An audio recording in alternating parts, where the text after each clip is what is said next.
নমস্কাৰ খুলুমবাই তো আজি এই আমাৰ নতুনকৈ সৰকাৰ গঠন কৰা সময়ৰ আজিৰ এই অটেকিং সেৰেমনিয়েল যেটো প্ৰগ্ৰাম ইয়াত উপস্থিত হ'ব পৰা অসমৰ সন্মানীয় governor His Excellency Srijut Lakshman Prasad Acharya, Honorable Governor of Assam,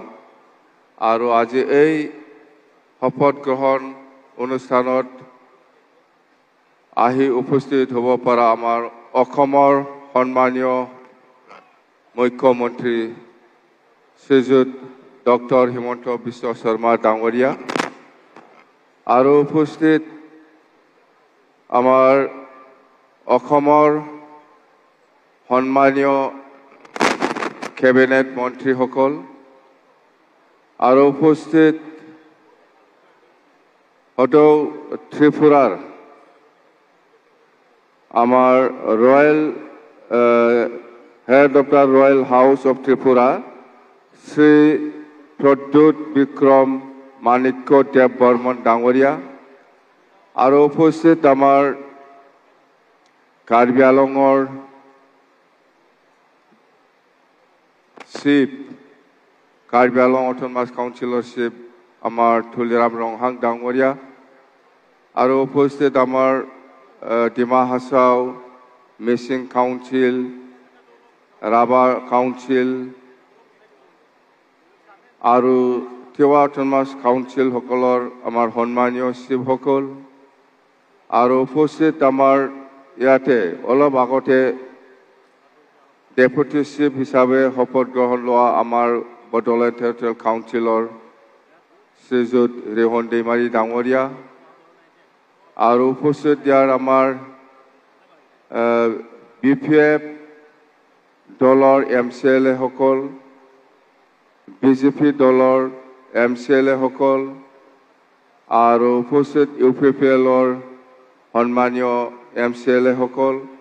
আৰু উপস্থিত ৰাজ্যসভা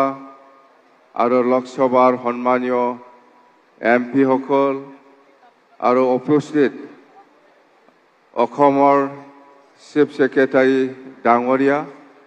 উপস্থিত আমাৰ বটলা টেৰিটৰিয়েল কাউন্সিলৰ প্ৰিন্সিপাল ডাঙৰীয়া আৰু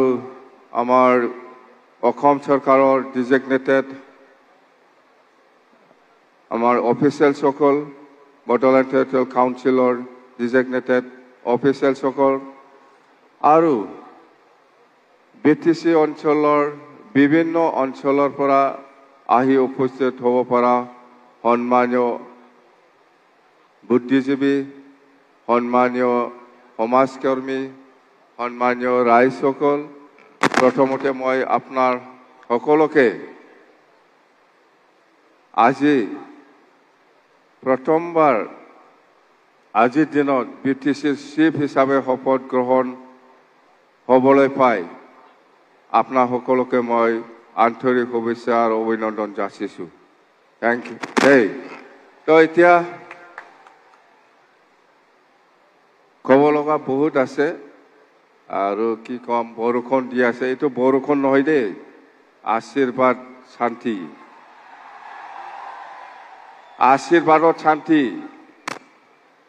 আৰু আমি ভাবিছিলোঁ বহুত দিন হ'ল হয়তো ক'ৰবা বহুত ময়লা চয়লা থাকিছে এইটো একদম একবাৰে চাফা খৰচা কম হ'ল আমাৰ গম পাইছে ইমান খৰচা কৰিব লগা আছিল ইয়াত ইমান চাফা চুফা এতিয়া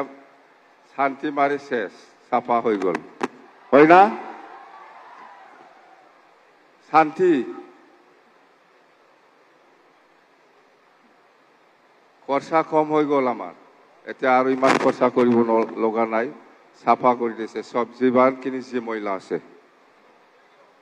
ঠিক আছে তো এতিয়া আমি BPF দল হিচাপে আমি আপোনালোকৰ ওচৰত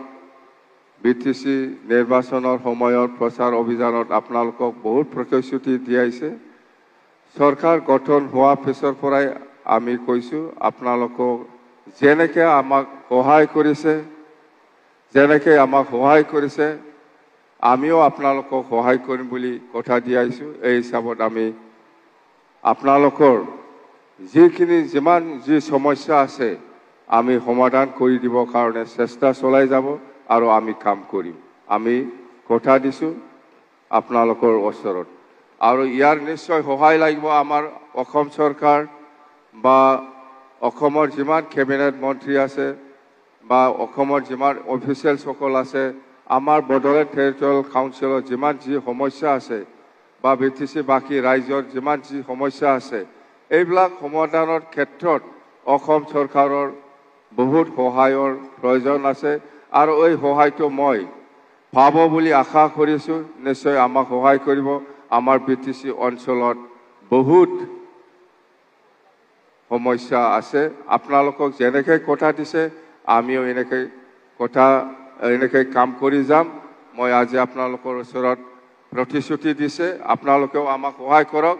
আপোনালোকে যেনেকৈ বিচাৰিছে আমিও কাম কৰিব পাৰিম এইখিনি কথা কৈছো আৰু আমাৰ অপজিশনই হওক বা ৰুলিঙতে থাকক যিমান এমচিএলএ বা ইএম সকল আছে আমাৰ বিটিসি চৰকাৰ চলোৱা সময়ত নিশ্চয় আমি সকলোৰে সহায় সহযোগিতা পাব বুলি মই কামনা কৰিছো আৰু বিশেষ কৰি অসমৰ আমাৰ চিফ মিনিষ্টাৰ ডাঙৰীয়া ডক্টৰ হিমন্ত বিশ্ব শৰ্মা ডাঙৰীয়াই আমাক নিশ্চয় সহায় কৰিব বড়োলেণ্ড বাকী ৰাজ্যৰ কাৰণে যিখিনি আমি আশা কৰি পেলাই কাম কৰিবলৈ হাতত লৈছে ইয়াৰ সমাধানৰ ক্ষেত্ৰত নিশ্চয় আমাক সহায় কৰিবলৈ মই কামনা কৰিছো তো যেন হওক আজি যেটো আমাৰ অথ টেকিং চেৰিমনিয়েল প্ৰগ্ৰাম এইটো আমি খুব শান্তিপূৰ্ণভাৱে সাকসেস কৰিব পাৰিছে বুলি আমি ক'ব পাৰো আৰু আপোনালোকে ধৰি লওক এইটো আমাৰে বৰষুণ নহয় ভগৱানে আমাক আশীৰ্বাদ দিছে শান্তি দিছে ভৱিষ্যত আমি যাহাতে এই বিটিসি চলোৱা ক্ষেত্ৰত কোনো গণ্ডগোল নোহোৱাকৈ আমি যাতে শান্তিকৈ চলাই লৈ যাব পাৰে মই আৰু একবাৰ ভগৱানৰ ওচৰত ঈশ্বৰৰ ওচৰত আল্লাহৰ ওচৰত মই প্ৰাৰ্থনা জনাই মোৰ বক্তব্য ইয়াতে সামৰিছো থ্যাংক ইউ